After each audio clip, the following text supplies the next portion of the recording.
안녕하세요. 축구 전문 기자 한준입니다. 토트넘 허스퍼가 결국 우려했던 결과를 맞이했습니다. 안토니오 콘테 감독과 결별한 이후 정식 감독, 이후 팀을 장기적으로 이끌 감독이 아닌 콘테 감독의 오른팔이었던 크리스찬 스텔리니 수석 코치를 임시 감독으로 이제 선임한 것에 대해서 많은 좀 우려점들, 좀 경험 부족이라든지 또 전술적인 또 분위기적인 큰 변화를 가져올 수 없는 그런 부분들이 뉴캐슬과의 경기에 여실히 드러나고 말았는데요. 뉴캐슬전 1대6 참패 이후 주장인 위고 요리스가 하프타임에 교체되는 일이 있었고 그 일이 어떻게 이루어진 것인지 솔직하게 밝혔고 또 이날 경기에 대한 생각까지도 밝혀서 화제가 되고 있습니다. 스텔리니 감독 대행은 또 이 경기 끝나고 어떻게 이야기를 했는지 또 스텔리니 감독 체제로 남은 시즌 더 가서는 안 된다라고 주장하는 레전드들의 반응까지 나오고 있습니다. 영국 현지에서 이 뉴캐슬전 참패 토트넘의 상황 어떻게 지켜보고 있는지 최신 상황 총정리해드리도록 하겠습니다. 토트넘이 뉴캐슬에 1대6으로 크게 패배하면서 영국 공영방송 BBC는 사실상 4위 경쟁에서 토트넘이 밀려났다라고 이제 설명을 했어요. 현재 순위표를 보시면 맨체스터 유나이티드가 FA컵 그리고 카라바오컵 경기 등의 일정으로 인해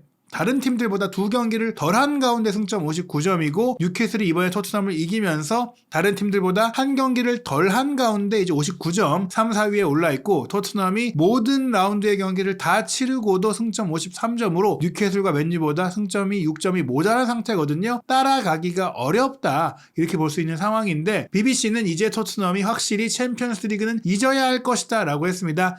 산술적인 가능성이 남아있다고 하더라도 실질적인 현실적인 희망이 없다라는 것입니다. 바로 이 승점 6점 차인데 다른 팀들보다 경기를 더 많이 치렀기 때문이고 사실 이제는 리버풀과 브라이튼조차 토트넘보다 높은 순위가 될 수 있는 상황이다라고 얘기를 하면서 토트넘이 7, 8위권으로 떠들 수 있다라고 전망하고 있는 것인데요. 그러면서 이 BBC 스포츠가 또 어떤 이야기를 했느냐 6대1이라는 스코어 중에 5골이 21분에 나왔거든요. 경기 종료 휘슬이 울렸을 때 It's all over라고 했지만 사실은 이미 21분에 모든 것은 이미 끝나 있었다. 5대0이 됐을 때 사실 20분 만에 뉴캐슬이 5골을 넣은 거잖아요. 그렇다면 토트넘은 남은 70분 동안 따라갈 수 있지 않겠느냐 하시겠지만 경기의 흐름이나 분위기나 경기력이나 모든 면에서 어려웠다. 심지어 어떤 얘기까지 나왔냐. 사실 하프타임이 됐을 때 BBC 스포츠에서는 토트넘의 원정 팬들이 5대0이 된 순간 다 빠져나갔어요. 실제로 10분 만에 또 3골을 먹었을 때도 빠져나간 팬들이 있었거든요. 그러니까 먼 거리까지 뭐 기차표를 내고 와서 또 비싼 표를 사서 와서 본 팬들이 돌아간 걸 보면서 토트넘 구단 측에서 이 정도면 원정원 팬들 에게 환불해줘야 되는 거 아니냐, 티켓값 돌려줘야 되는 거 아니냐, 경기 안 보고 갔는데 이거 너희들이 경기 개판으로 해서 그런 거 아니냐 이렇게까지 얘기를 했어요. 실제로 과거에 이제 위건이 이제 프리미어리그에 있을 때 기록적인 참패를 당하고 나서 선수들이 이제 돈을 모아가지고 경기를 현장에 가서 본 팬들에게 환불을 해주는 그런 상황들이 있었는데 이번에 토트넘이 거의 그럴 정도로 최악의 경기를 했다라고 이제 이야기가 나온 것인데요. 실제로 이제 미국의 예측 전문 사이트인 538도 이 경기가 끝나고 나서 프리미어리그 챔피언스리그 진출권 경쟁의 확률 업데이트를 했는데 현재 우승 경쟁을 벌이고 있는 맨시티와 아스널은 99% 뭐 거의 챔스 진출을 확정했다라고 볼 수 있겠고 맨유가 이제 85% 뉴캐슬이 86%예요. 즉 이제 뉴캐슬이 맨유를 제치고 올라간 것이죠.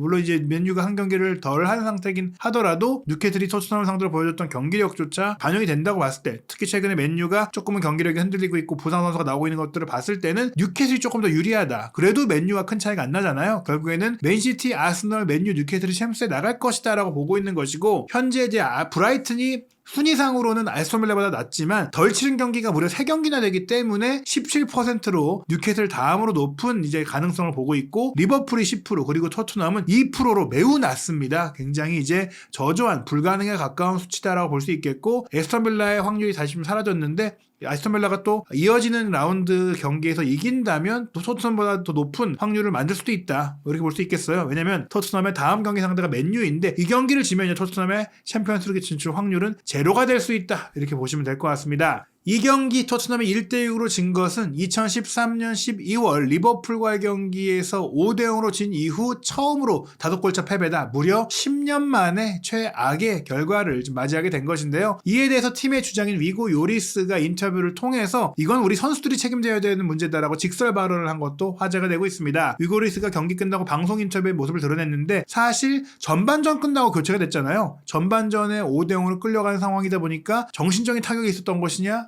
혹은 뭐 이제 일각의 그 일부 트위터 상에는 로리스가 후반전 출전을 거부했다 이런 얘기들이 있었는데 실제로는 이제 부상 때문에 교체된 것으로 이제 드러났고 또 그랬기 때문에 후반전에 경기가 끝나고 나서 이런 오해들을 속에서 주장으로서 책임을 다하기 위해서 참패 이후 많은 선수들이 정신적으로 인터뷰하기 힘든 상태였기 때문에 대표해서 인터뷰를 했는데 뭐 이렇게 얘기했어요. 매우 당황스럽습니다. 우리는 팬들에게 사과를 해야 돼요. 우리는 좋은 모습을 보여주지 못했고 뉴캐슬 선수들의 경기력을 따라갈 수가 없었습니다. 뉴캐슬 선수들에게 우리가 완전히 밀렸고 우리가 못해서 진 거다라고 이제 인정을 한 것이죠. 우리는 경기의 모든 측면에서 늦었고 경기 초반을 완전히 놓쳤습니다. 우리가 템포적으로 속도적으로 뭐 경기력에서 완전히 이제 따라잡지 못했다는 걸 다시 한번 얘기하면서 후반전은 그래도 뭐 스코어상으로 1대1이었잖아요. 만에 골을 넣기도 했고 좀 달라졌긴 했지만 그래도 정말 고통스러운 경기였습니다. 그러면서 이번 경기 저희가 뭐 부버지 김현민 기자와 함께 분석 드릴 때도 포백을 시도했던 것이 이제 선수단 구성상으로나 이제 성향상으로 실패로 돌아간 것이다라고 말씀을 드렸는데 위고 오리스는 뭐 그런 부분보다도 이제 감독을 지적하기보다도 전술의 문제가 아니라 우리가 싸우지 못했다. 선수들이 그 전술을 잘 수행할 수 있어야 됐고 그 전술을 수행하는 데 있어서 투쟁심을 보이면서 좀 더 부딪혀줬어야 되는데 그렇게 하지 못했고 또 늦었다. 이런 점들을 지적을 했어요. 그러면서 뉴캐슬이 훌륭한 경기를 펼쳤고 또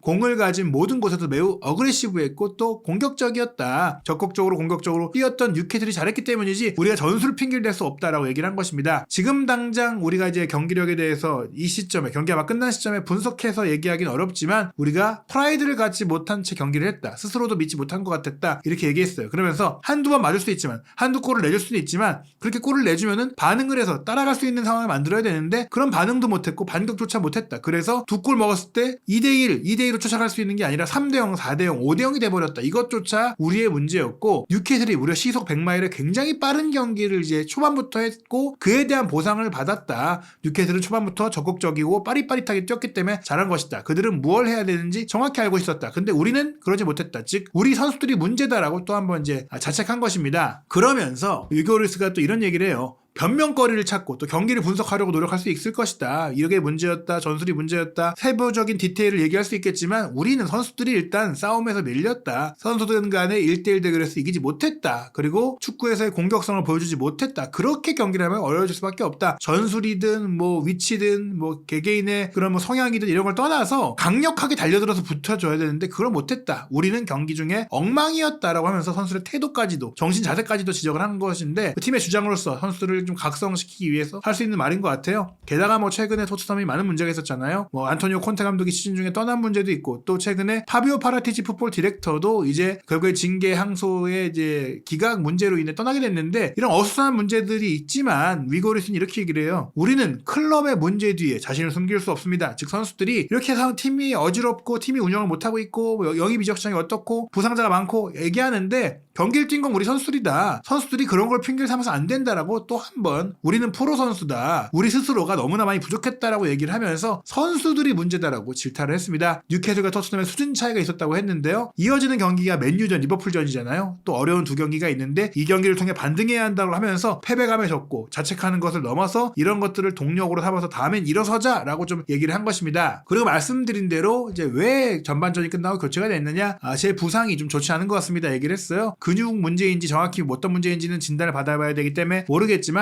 내가 킥을 하려고 했는데 엉덩이 주변이 좀 좋지 않았다. 즉 이제 킥을 하는 과정 속에 또 요리스가 월드컵 이후에 또 부상이 있었고 그 다음에 좀 빠르게 좀 회복을 했는데 그 부분이 다시 문제가 생긴 것 같아요. 스텔리니 감독은 근육 문제인 것 같다라고 얘기하면서 근육이 좋지 않아서 더 뛸 수 없었기 때문에 교체를 했다. 골을 많이 먹어서 정신적으로 흔들렸다거나 뭐 다른 문제가 있어서 교체한 게 아니라 부상 때문이었다라고 설명을 했습니다. 그렇다면 스텔리니 임시 감독 이번 경기 깜짝 포백을 시도했다가 좀 된통 당하면서 많은 비판을 받고 있고 거치 문제까지 도마 위에 오른 상태인데 경기 후에 어떻게 이야기를 했느냐? 일단 본인의 책임을 회피하지 않았습니다. 경기 후 인터뷰 어떻게 이야기했는지 전체 내용 소개해드리도록 하겠습니다. 어떻게 이런 경기력에 대해서 설명을 해야 될지 모르겠습니다. 첫 25분은 제가 본 최악이었다고 할 수 있습니다. 잘못된 분위기였죠. 저의 책임입니다. 중요한 경기를 치를 준비가 충분하지 못했기 때문에 이 경기가 너무나 나빴습니다. 우리는 좋은 스쿼드를 가지고 있지만 오늘은 아무도 우리가 얼마나 좋은지를 보여주지 못했습니다. 경기 방식을 결정하는 것은 제 책임이었고 부상 선수 때문에 다르게 하기로 했었는데요. 어찌됐거나 제가 결정했기 때문에 그 결정은 제 책임이고 잘못된 결정이었던 것입니다. 시스템을 바꾸고 나서 우리가 더 나은 플레이를 했고 득점도 하고 투지를 보여줬죠. 그러니 제가 책임을 져야 합니다. 첫 25분 동안 경기가 왜 그렇게 안 좋았는지 이해하기 어려웠습니다. 이제 4백으로 경기를 시작했다가 23분에 다시 3백으로 바꿨잖아요. 그리고 나서도 물론 이제 경기를 뒤집진 못했지만 그래도 후반전 가면서 많은 골도 나왔고 그래도 비등비등한 경기가 됐다라고 이제 돌아보면서 결국에 이제 4백을 쓴 게 내 선택인데 내가 잘못한 것 같다. 그 4백을 쓴 게 이날 경기의 페인이다. 근데 경기 전에는 이 4백으로도 잘 준비를 했었기 때문에 왜 이렇게까지 무너졌는지는 잘 모르겠다라고 돌아본 것입니다. 그 모르는 것조차도 본인의 책임이라고 인정한 건 맞는데요. 아무래도 이 4백을 왜 결정해야 된다는 질문이 나왔어요. 그러면서 이제 선수들에게 에너지를 주기 위해서였다고 얘기를 했는데 그게 이제 수비 라인에 부상자가 많다 보니까 그 같은 선수들로 경기를 하기보다는 새로운 시스템으로 또 새로운 선수들을 투입하면서 미드필드 라인을 좀 보강을 하면서 에너지를 주기 위해서였다고 얘기를 했어요. 그러면서 이제 훈련도 주중에 진행을 했고 사전에 계획된 경기 당일에 즉흥적으로 준비한 게 아니라 이미 본머스전 패배 이후에 계속해서 준비를 해온 거였다라고 얘기를 한 거거든요. 뭐 그러면서 이제 경기 전에는 분위기가 좋았다. 즉 이제 이 경기를 하기 전만 하더라도 4백으로서 꽤 준비가 잘 됐기 때문에 분위기가 좋았는데 경기 중에 이런 모습을 보여주지 못했고 결국에는 이제 사르를 빼고 산체스를 투입하면서 다른 아이디어 즉 다시 3백으로 돌아갈 수밖에 없었다. 우리가 이런 유형의 힘든 경기를 할 준비가 잘 안 됐던 것 같다. 우리 스스로 훈련할 때는 4백이 잘 돌아간 것 같았는데 뉴캐슬 같이 강한 팀 게다가 원정에서 이런 뉴캐슬을 상대하기엔 우리의 준비가 충분하지 못했던 것 같다. 그러다 보니까 고통을 받게 됐고 공간도 내줬고 또 경합에서 승리도 못했다라고 하면서 우리가 훈련에서 겪었던 좋은 점들을 경기 실전에서 가져갈 정도는 아니었던 것을 절감한다. 즉 그러니까 내 책임이다라고 다시 한번 스텔리니가 인정을 한 것입니다. 그러면서 이번 경기 23분에 이제 파페사르를 교체를 했잖아요. 지금 이제 스텔리니 감독 대행이 본머스와의 경기에서는 산체스를 교체 투입했다가 또 빨리 교체 아웃시켰고 또 이번 경기는 사르를 새롭게 선발로 썼는데 23분 만에 교체시켰단 말이에요. 즉 본인의 선발 카드가 잘못됐다는 것이고 뺀 선수가 실제로 경기력이 안 좋긴 했거든요. 특히 이번 경기 파페사르가 미드필드로 들어가서 중원에서 경합도 못해주고 실수도 범하고 아무것도 못하다가 이제 교체가 됐고 그로 인해서 사실 뭐 이제 어색한 위치에서 뛰어야 했던 뭐 포로도 경기를 못했고 이런 부분들이 있었는데 이것도 이제 파페사르를 질책성으로 교체한 건 아니다라고 얘기를 해요. 파페사르에게도 내가 교체를 시키면서 실수가 있거나 너가 문제여서가 아니다라고 얘기를 했다라고 합니다. 그게 뭐냐면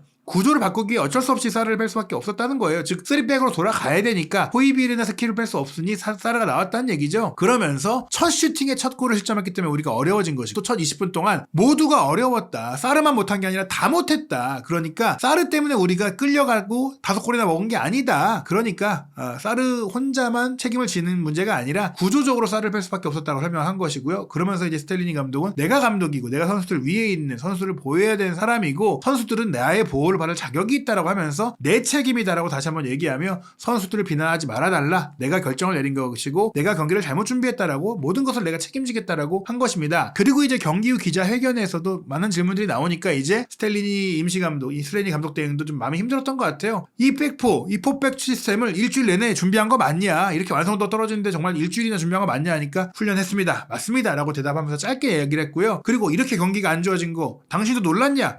예스. 또 단답으로 얘기해요. 나도 놀랐습니다. 그리고 또 마무리해요. 그러면서 잔여 기간 동안 남길 원하냐? 감독직 계속 수행할 거냐? 또 이거에 대해서 예스라고 합니다. 내가 지금 책임지겠다고 한 게 내 책임이다라고 한 게 그만두겠다라는 게 아니라 마지막 시즌까지 더 열심히 하고 잘하겠다라는 의지라는 것이죠. 그러면서 이제 직설적인 질문이 나오는데요. 당신의 현재 자리가 오늘 경기력 이후 보존될 거라 생각하냐? 즉 임시감독직, 감독대행직 뭐 지금 위태로워진 거 아니냐 질문하니까 그 질문 이렇게 하면서 이제 말을 줄입니다. This is a question. 하면서 내가 여기에 대해서는 대답하지 못하겠습니다. 왜냐면 이 질문은 나한테 해야 되는 게 아닙니다. 내가 결정하는 게 아니니까. 즉 일단 나는 스스로 물러날 생각이 없기 때문에 나의 거취에 대해서는 내가 남기로 한다면 남는 거지만 누군가가 그거를 이제 바꾼다는 결정을 내린다면 뭐 회장이 돼야 될 거겠죠? 다니엘 레비 회장. 지금 뭐 파르티 디렉터는 떠났으니까 그 사람한테 물어봐야 되지 나한테 이거 질문하는 거 아니다. 약간 좀 기분 나쁘게 대답을 한 것입니다. 근데 이런 여론이 나올 수밖에 없는 게 이 경기를 이제 해설했던 그 영국의 레전드들이 좀 이제 직설적인 얘기들을 많이 했어요. 우선 이제 BBC 공영방송의 라디오에서 경기를 해설한 인물이 크리스 와들이에요. 1990년 이탈리아 월드컵에서 잉글랜드가 4강에 오를 때 멤버이고 또 이분이 이런 얘기를 할 수 있는 게 토트넘에서 이제 1987년 FA컵 준우승을 또 이뤘던 멤버거든요. 근데 또 뉴캐슬에서 뛰었던 선수예요. 뉴캐슬과 토트넘에서 모두 활동했던 레전드로서 이제 이런 얘기를 했습니다. 오늘 토트넘은 열망이 없어 보였어요. 즉 이제 선수들의 태도에 문제가 있다. 토트넘은 적절한 감독이 필요합니다. 지금 이 스텔리니 임시 감독으로는 안 된다. 이제는 큰 의문이 따를 것입니다. 토트넘이 몇 년 동안 톱4의 언저리에 있었지만 이제는 새로운 방향성이 필요합니다. 이대로 가서는 지금까지 유지해왔던 4위권, 뭐 4위든 5위든 6위든 이 위치를 지키지 못할 것이다. 중위권까지 떨어질 수 있으니까 지금 특단의 조치를 취해야 된다라는 직설적인 레전드의 발언이 나온 것이고요. 또 스카이 스포츠의 해설위원으로 활약하고 있는 제이미 캐러거도 이 경기를 보면서 본인의 트위터에 이렇게 올렸습니다. 뉴캐슬은 눈부십니다. 시즌 내내 그랬습니다. 그런데 반대로 토트넘은 수치스러웠습니다. 디스그레이스라고 했어요. 수모를 당했다, 추욕을 당했다 이런 얘기죠. 어떻게 4위권 내로 갈 수 있겠냐. 올 시즌 안에 솔직히 이제 끝났다. 4위 경쟁 여기서 끝났다. 포로는 수비를 못하는 풀백이고 솔직히 페리시치는 윙어 아니냐. 어떻게 이런 선수들을 갖고 포백을 할 수가 있냐라고 하면서 스텔리니 감독을 직접 저격을 합니다. 콘테의 친구가 아니라 진짜 감독을 데려와라. 토트넘 지금 프리미어리그가 장난이냐. 팀 정상화시키고 싶으면 성적을 내고 싶으면 빨리 정식 감독 선임해라 라고 얘기하는 것이죠. 토트넘의 다음 경기가 맨유전이기 때문에 더더욱이나 걱정이 크고 그 다음 경기 또 리버풀전이기 때문에 더더욱 그 앞으로가 첩천삼중인데요. 문제는 이제 맨유전이 현지 시간으로는 목요일 밤, 한국 시간으로는 4월 28일 금요일 새벽 4시 15분에 킥오프하기 때문에 이 사이에 새로운 정식 감독을 데려올 수가 없어요. 스텔리니 임시감독 체제로 가야 되고 또 맨유전 치르고 나선 또 이틀 만에 바로 경기를 해야 됩니다. 리버풀전을 바로 치러야 돼요. 그렇기 때문에 사실은 콘테 감독이 떠났었던 그 A매치 기간에 조금 더 적극적으로 기민하게 움직였어야 되는 게 아니냐. 사실 저희가 얘기 드린 대로 그때 정식 감독을 선임하고 싶었지만 다들 안 온다니까 어쩔 수 없이 스텔리니 임시 감독을 선임한 것인데 이제 정말 벼랑 끝에 왔거든요. 이 두 경기를 어떻게 헤쳐나갈 수 있을지 그리고 스텔리니 감독 대행 체제로 분명히 맨유전 리버풀전을 치를 거거든요. 그 뒤에 이제 팰리스와의 경기까지 조금 시간이 있어요. 맨유전 리버풀전에 뭐 반등을 한다면 그대로 쭉 가겠지만 여기서까지 패배해서 이 본머스전 뉴캐슬전에 이은 4연패에 이르러서 정말